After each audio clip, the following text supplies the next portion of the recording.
recently received a letter that reflects the way I think many of us who favor the rule of law, conservative values, and the Constitution are feeling right now. Here it is. It says, I agree that voters would be outraged about what the left is doing, but only if they know what the left is doing. The reason why Trump lost the last election is because so many people simply absorbed the curated media celebrity propaganda.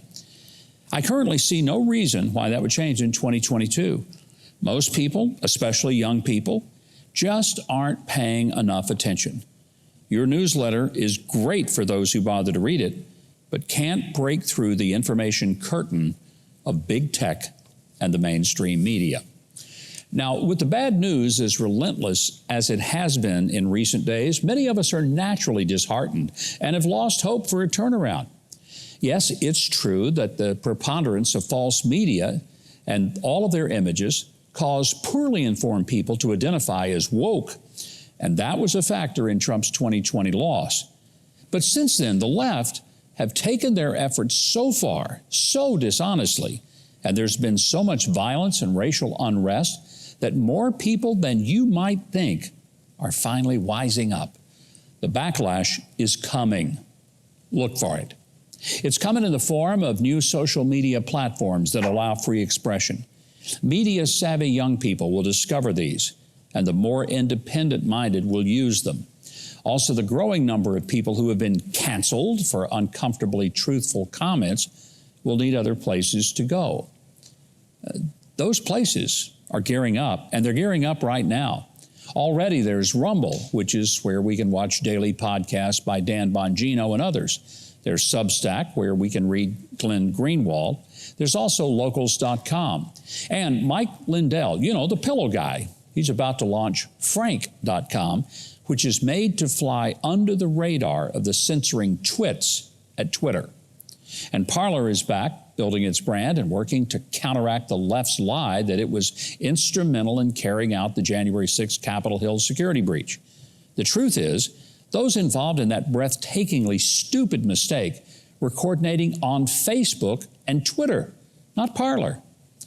College students who stand for independent thought are forming campus conservatives groups, such as the one at the University of Chicago, of all places. Leftist universities have gone way too far with censorship and safe spaces and the immersion of students in toxic anti-racism. And now there's pushback. For leftist news outlets, call themselves that, such as CNN and MSNBC, to maintain their narrative, they need a monopoly, and they don't have one. And CNN has been exposed as a partisan propaganda machine, an absolute joke. Project Veritas's latest video expose released this week proves just that. A Project Veritas undercover reporter posing as a Tinder date recorded CNN technical director Charlie Chester bragging that they actively worked to get Biden elected by presenting healthy, young geriatric images of him in aviator sunglasses. And they totally made up stories about Trump having health problems, even bringing in medical people. He said it was to create a story that we didn't know anything about.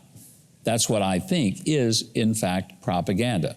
Look what we did. We got Trump out. I am 100% going to say it.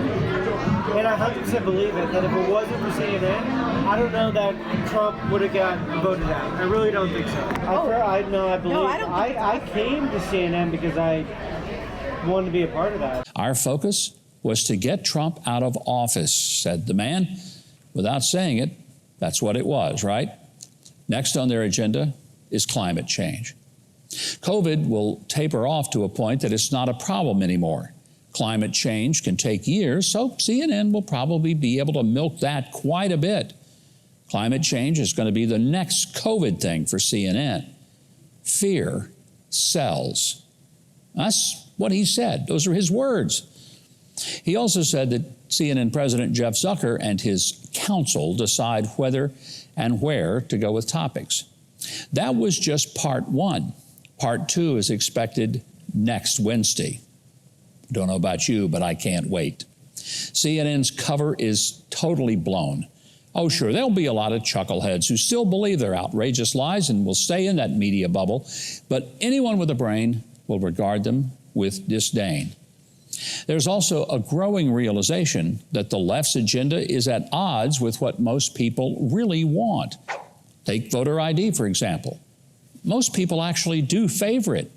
The left's main problem is that they've taken their brazen lies and cancel culture too far. Right now, corporations and virtue signaling to the left, another example of the radical left using fear and intimidation. But the slogan, "Get woke, go broke," was coined for a reason. One theory about why corporations are embracing Black Lives Matter and going full-on anti-racist is that they're trying, like the devil, to distract from some of their other business practices. Finally, we have no idea what's going to happen between now and November 2022, let alone 2024, so it's impossible to predict where we're going to be as a country then. You've probably heard of the term black swan to describe a totally unanticipated and even unimagined event that upends everything. Well, COVID was, of course, 2020's black swan. So here's what we do now. Stand up and join the strengthening backlash against the lying left. I see the beginnings of a huge pushback. Oh, sure, they'll still lie their heads off trying to fool enough people enough at the time. But as we find ways to get our own messages out, we can stop them. Thanks for watching. I hope you'll consider subscribing to the channel below and be sure to click the notification bell. And if you want more of my news, analysis, and commentary, well, you just got to sign up for my newsletter at MikeHuckabee.com. It is completely free. Also, check out our second channel, Huckabee's Jukebox. Got some great entertainment there. And check back here tomorrow for more videos. That's it for this edition of The Breakdown. I'm Mike Huckabee.